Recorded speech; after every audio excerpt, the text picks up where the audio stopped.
Olá! Os símbolos estão presentes no nosso dia a dia. Eles falam uma linguagem universal, transcendem palavras e tocam o nosso coração de maneira profunda. E quando falamos de jubileu, cada ícone, cada símbolo carrega consigo séculos de história e significado espiritual.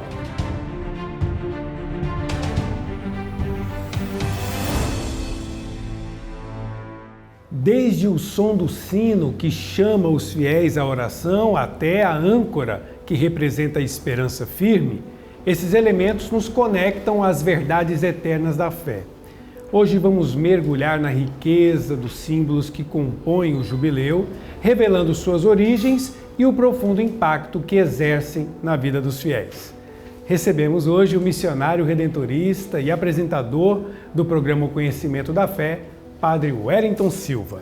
Eu que agradeço, irmão Diego, a oportunidade de estar com você nesse momento tão importante em que nós estamos refletindo sobre esse tempo sagrado do jubileu. Padre Wellington Silva, o que significa o tema ícones e simbologias dentro do contexto do Jubileu da Esperança e por que esses símbolos são tão importantes para a vivência da fé cristã? Esses elementos que são próprios do ano jubilar são símbolos para que nós vivamos de modo ainda melhor o tempo do jubileu. É preciso observar que talvez o maior símbolo do jubileu seja o peregrinar.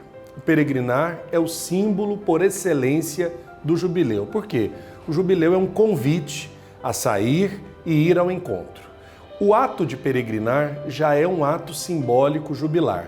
É por isso que nós deixamos nossas comunidades, paróquias e vamos ao encontro daquele que chama a cada um de nós para viver o jubileu. A esperança, no caso, de encontrar a pessoa de Jesus Cristo. Fazer a experiência de peregrinar, de ir ao encontro, é sempre uma experiência também de fé. Porque aquele que peregrina faz um caminho, não somente um caminho físico, mas um caminho espiritual. Esse itinerário, dentro da experiência do jubileu, é de fundamental importância. Aquele que participa do jubileu vive a experiência da saída de onde está para chegar a uma outra realidade. Daí, dessa experiência, nós podemos observar os túmulos dos apóstolos. Por isso que tantas pessoas saíam em romaria, a palavra romaria vem dessa experiência peregrina de pessoas que saíam de suas cidades, regiões e iam até Roma, a cidade dos mártires, dos santos, aonde estão sepultada a maioria dos apóstolos e, de um modo especial, os túmulos de Pedro e Paulo.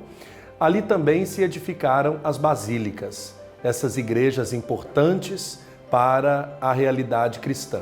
Em cada uma das basílicas há uma porta santa. Em Roma, de um modo especial, existem 4 portas santas, cada uma em uma basílica maior. O Papa abre o jubileu quando ele abre a porta santa da Basílica de São Pedro e depois ele confiava essa abertura a outros cardeais para abrirem as portas santas que deveriam estar seladas, muradas em cada uma dessas basílicas. Passar pela porta santa é uma atitude de buscar a conversão e de entrada na pessoa de Jesus Cristo, que vai dizer na Sagrada Escritura: eis que eu estou à porta e bato. Se você abrir a porta, eu entrarei e permanecerei com você.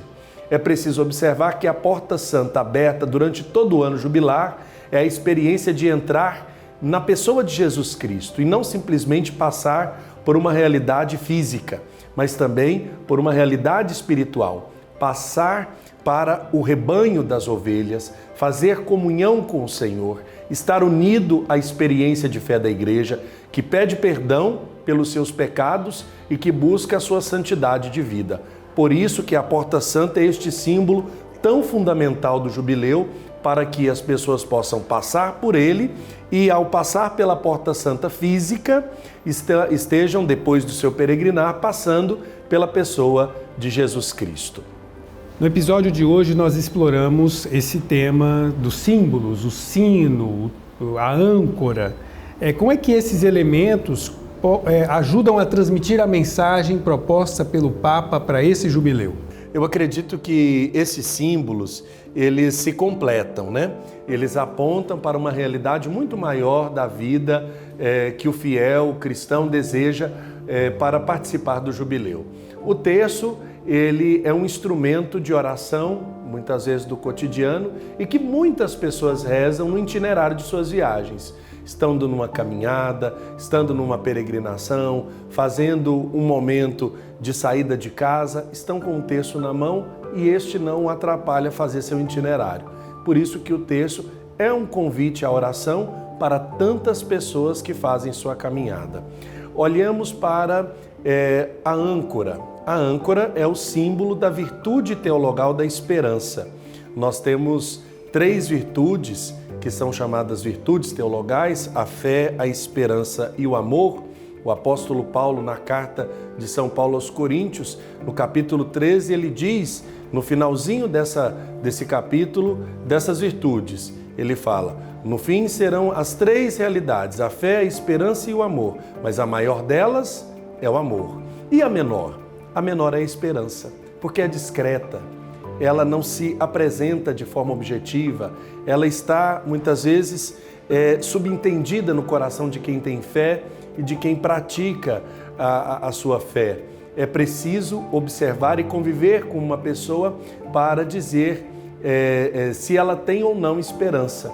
Por não ser uma realidade patente na vida do fiel, a esperança é preciso ser cultivada, reavivada, e por isso o Papa Francisco nos convida, neste ano, a vivermos um jubileu da esperança.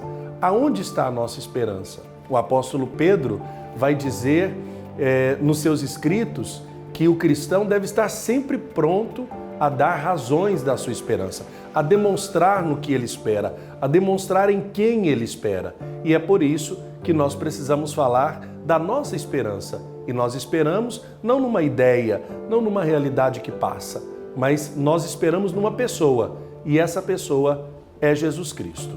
O jubileu é um tempo de perdão, um tempo de reconciliação, de renovação espiritual.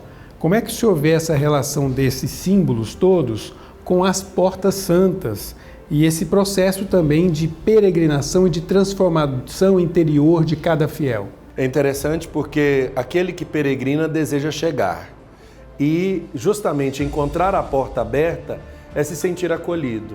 É muito ruim quando a gente peregrina e chega diante de onde nós queremos chegar com a porta fechada, ou nos depararmos com a porta fechada.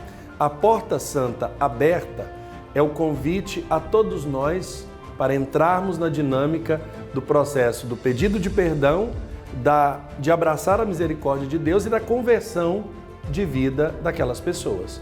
Por isso que é tão importante fazer essa experiência, esse mergulhar na pessoa de Jesus Cristo. Viver a dinâmica do jubileu é mais do que olhar para os seus sinais ou seus símbolos como sendo objetos de simples devoção ou sacramentais. Eles nos apontam para uma realidade muito maior, que é a pessoa de Jesus Cristo. Por isso que eles são elementos que, de modo muito objetivo, nos apontam a pessoa de nosso Senhor. As portas santas são elementos muito significativos na celebração do jubileu, e nós temos essas portas santas especialmente nas basílicas maiores em Roma. Do ponto de vista espiritual, o que significa atravessar, passar por essas portas? O significado, ele é justamente este de conversão. Sair, ir ao encontro, passar pela porta santa é entrar em Jesus Cristo. Ele é a porta das ovelhas, né? Ele diz, né? Eu sou a porta. Aquele que vem e passa por mim, este encontrará salvação. Então Cristo é a porta.